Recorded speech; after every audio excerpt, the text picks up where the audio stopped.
Assalamualaikum warahmatullahi wabarakatuh.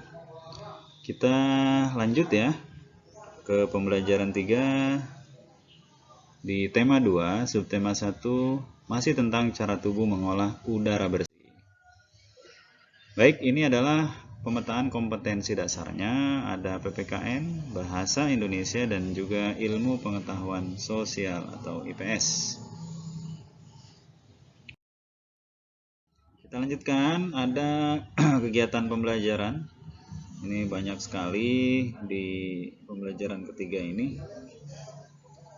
Ada membaca teks dan aplikasi kata tanya, kemudian menuliskan bentuk peta pikiran, lalu ada tentang makna tanggung jawab, contoh-contoh tanggung jawab, kemudian juga ada kegiatan wawancara singkat mungkin ya. Kemudian juga kamu bisa mengidentifikasi jenis usaha yang ada di lingkungan kamu. Apakah lebih ke pertanian, perindustrian, perkebunan, atau lainnya. Nah ini ya, kompetensi yang dikembangkan ada sikap, dapat kerjasama dengan kelompok, bertanggung jawab sebagai warga. Pengetahuannya ada mengulang dan memahami lagi tentang kata tanya ya. Juga tentang jenis-jenis usaha dan tanggung jawab. Lanjut. Tujuan pembelajaran kita kali ini ada beberapa. Ini kamu mampu menjelaskan informasi dengan aplikasi pertanyaan apa, siapa, kapan, di mana, dan mengapa. Yang kedua, menuliskan bentuk peta pikiran. Jadi mampu mempresentasikan. Yang ketiga, kamu dapat menjelaskan makna tanggung jawab sebagai warga masyarakat. Kamu juga bisa melihat contoh ya, pelaksanaan pengambilan keputusan dalam pemilihan ketua RT, RW, atau kepala desa di lingkungan kita. Yang kelima, dengan melakukan wawancara, mampu mengidentifikasi jenis usaha dan kegiatan ekonomi di sekitar kita.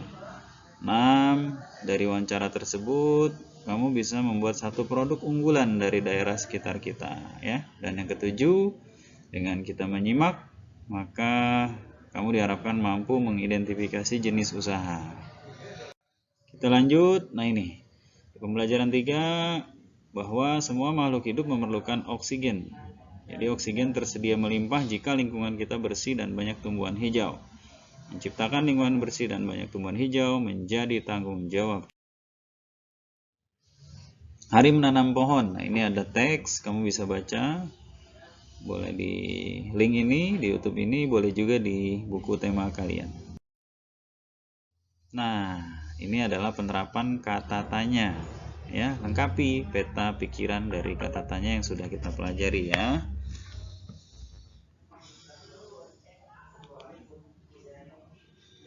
Kita lanjutkan. Setelah kamu baca hari menanam pohon, menjaga lingkungan sekitar dengan cara menanam pohon merupakan salah satu tanggung jawab kita sebagai warga. Semua warga mempunyai tanggung jawab dalam menciptakan kenyamanan dan keamanan lingkungan. Nah ini ya, ada teksnya, tanggung jawab sebagai warga masyarakat.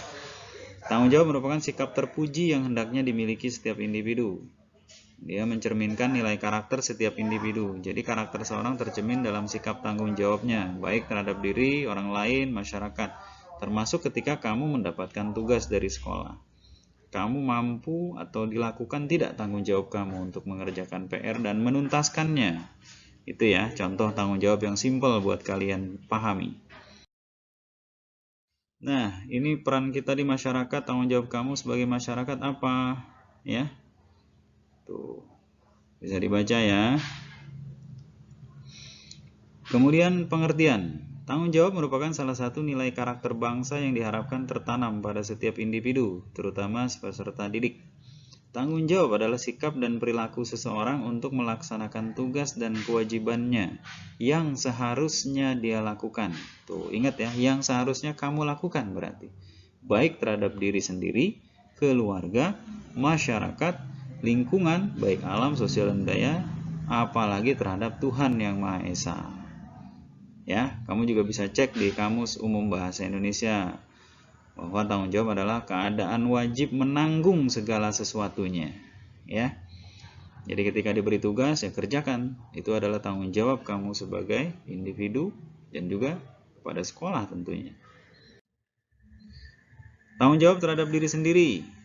Nah, ya.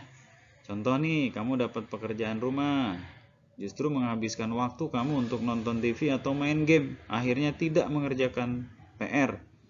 Nah, ketika waktunya setoran, kamu nggak bawa, alasan lupa dan lainnya. Ini adalah bentuk yang tidak baik dari tanggung jawab. Kemudian ada juga tanggung jawab terhadap keluarga. Nah, contohnya adalah seorang ibu atau ayah bekerja. Untuk apa? Menafkahi keluarganya. Lanjut ya. Tanggung jawab terhadap masyarakat. Contoh nih, ada satu warga ingin berencana liburan keluarga ke pantai. Tapi di hari yang sama, hari Minggu misalnya, akan mengadakan kerja bakti. Nah, Pak Budi sebagai warga memutuskan untuk menunda acara berliburnya. Ini misal Pak Budi ya. Nah, ini adalah bentuk tanggung jawab, mementingkan kepentingan masyarakat ketimbang kepentingan keluarga, gitu ya. Kemudian ada juga tanggung jawab terhadap bangsa dan negara. Penting ya, karena kita tinggal di negara Indonesia. Jadi harus bisa menjaga kesatuan dan keutuhan negara kita dari hal-hal yang bisa merongrong keutuhan itu sendiri. Contoh juga adalah timnas badminton atau bulu tangkis kita kemarin bisa meraih emas ya. Nah, kamu bisa lihat bagaimana aksi mereka begitu sedihnya ketika mendapatkan medali emas ya. Itu adalah bentuk tanggung jawab. Jadi merasa bangga dengan diri kita, dengan bangsa kita, jangan malah bangga dengan negara lain ya. Cintai negara kita gitu. Kemudian tanggung jawab terhadap Tuhan, apalagi ini karena kita adalah makhluk Tuhan, makhluk Allah ya. Taati aturannya, taati perintahnya, taati ajarannya. Sholat misalnya, puasa, zakat dan seterusnya. Kemudian ada pengertian masyarakat. Masyarakat adalah sejumlah manusia dalam arti seluas-luasnya dan terikat oleh suatu kebudayaan yang mereka anggap sama. Jadi, dalam sebuah masyarakat terdapat aturan yang harus dipatuhi oleh setiap warga. Nah, ada lagi penjelasan tentang tanggung jawab sebagai warga dan Nah, setelah kamu baca tanggung jawab sebagai masyarakat, tuliskan pemahamanmu ya. Salah satu contoh pelaksanaan tanggung jawab adalah saat pemilihan ketua RT, ketua RW, ketua DKM masjid, kepala desa dan seterusnya. Kamu boleh tanya tuh sama orang tua kamu mengenai waktu dan tempat pelaksanaan pemilihan tersebut. Lalu kamu bisa hadir untuk dapat tahu apa proses yang dijalani ya. Kemudian ini, hati-hati juga ketika kita misalnya kenapa tadi muncul hari menanam pohon. Karena apa? Karena semakin banyak hutan yang sudah gundul. Ada kebakaran, ada yang ditebangi secara membabi buta tanpa menghiraukan penghijauan atau penanaman kembali. Berbahaya ya. Apa akibatnya? Cari tahu. Kalau hutan sudah mulai hilang. Yang jelas oksigen berkurang. Jenis-jenis usaha ekonomi masyarakat. Jadi dari gara-gara hutan banyak ekonomi yang bisa dihasilkan. Tidak hanya dari hutan tentunya, dari hal lain. Contoh adalah agraris. Apa itu? Kamu cari tahu ya di bacaannya. Dan ada juga dengan perkebunan, contoh agraris. Nah, kamu bisa diskusikan beberapa istilah. Ada intensifikasi, ekstensifikasi, diversifikasi, rehabilitasi, dan mekanisasi. Caranya bagaimana? Kamu cari tahu ya. Jadi perkebunan adalah kegiatan penanaman lahan dengan tanaman keras dengan umur lebih dari 6 bulan. Dan seterusnya ya. Kemudian ada peternakan. Nah, sehari-hari kita bisa makan ayam. Tentunya ada sumbernya dong. Nah, tidak mungkin ayam itu datang tiba-tiba di meja makan. Ada prosesnya, diternak dulu, menghasilkan, tumbuh besar, panen, dijual. Datang kita ke tempat penjualan sayur mayur dan juga hewan di pasar pagi misalnya ya. Oke.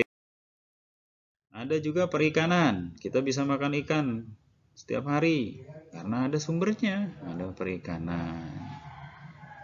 Ada air darat atau perikanan darat dan juga ada air laut atau air asin, air tawar dan air laut. Jadi ikannya beda ya.